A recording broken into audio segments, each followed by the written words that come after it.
10 most difficult words in English.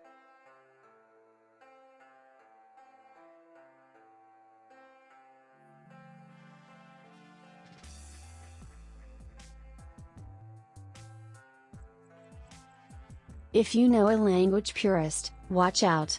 Misuse of this word has been known to raise people's blood pressure. Literally means, in a literal sense, or what I'm saying is not imagined, but truly happened as I'm saying it. Therefore, popular uses like I literally died laughing, or he was so embarrassed his cheeks literally burned up, are not correct. Interestingly, because of the sheer reach of its incorrect use, the Oxford English Dictionary has included an informal use for literally, allowing it as a tool to give emphasis, like in the above examples. Just don't tell the grammar police. Here is a word that has confused almost all English speakers, native or otherwise. No, really, we could write a whole course on using irony correctly. While irony is often understood to mean a coincidence or strange turn of events, that in itself doesn't cover its full meaning. In fact, as Alanis Morissette's famous song, Ironic, with around 10 poor examples of irony, shows us, coincidences and unfortunate events aren't enough. You might have heard people use irregardless when they mean to say regardless.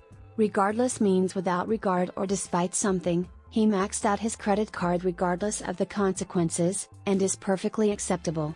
But despite what you might think, irregardless isn't a synonym. Because of its double negative, the prefix ir means not and suffix less means without, it means not without regard, which is actually the opposite of what its users intend. What a headache! Who knew such a little word could be so confusing? In English, we use who to refer to a sentence's subject and whom to its object. But how can you tell which one you need? Try answering your own question with him or he. If him could be the answer, whom is your word? Handy trick, both words end in M. For example, who/whom are you going to Brazil with? Would you answer with him, or with he?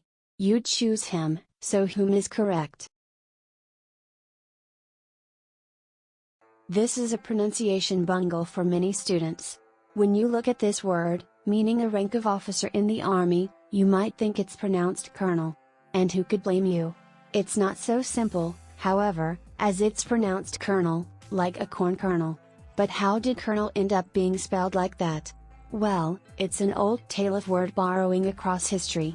Colonel came from the French, who had originally borrowed it from Italian, after which they changed a letter, coronel. Then, English pinched the word for itself, before finally both the French and the English switched back to its original borrowed spelling, and the English to a whole new pronunciation. Phew. Feeling a bit nonplussed after a brief trip through linguistic history? It's certainly possible. We've arrived at our 6th difficult word, another where a sneaky prefix is the culprit. Because the prefix non means not, some people misuse nonplussed as unfazed or uninterested. In reality, nonplussed means bewildered or at a loss of what to think. Unfortunately, their word is so often used in both ways that, at least in written English, it's often difficult to understand which meaning the writer intended. Imagine you're in court. What kind of judge would you like on your case? A disinterested or uninterested judge? I hope you chose the former. While an uninterested judge would be yawning and flicking through their phone, a disinterested judge would be far more likely to hear all sides of your case and rule objectively. Remember, someone who is disinterested is not biased and doesn't take sides, whereas an uninterested person is not interested in something in the first place. This one's a biggie. It seems simple enough. Enormity is so close to enormous that they must be synonyms. Right? Wrong. Enormity means extreme evil of the toe-curling, medieval history or ruthless dictator kind. Therefore, the exceptionally commonly used expression the enormity of the situation is incorrect. Unless, in fact, you're actually talking about an act of evil. Which we hope you aren't. Another military term to confuse us. This one is an example of different pronunciations across the pond or between the US and UK.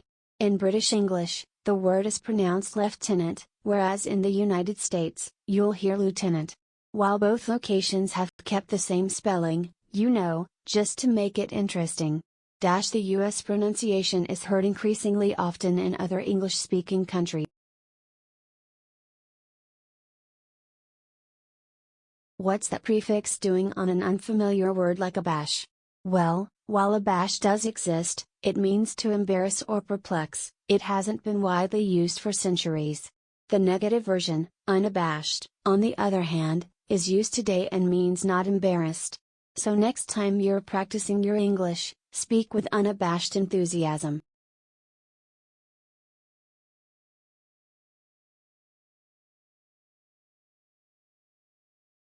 May Allah replace your hardship with blessings, Ameen.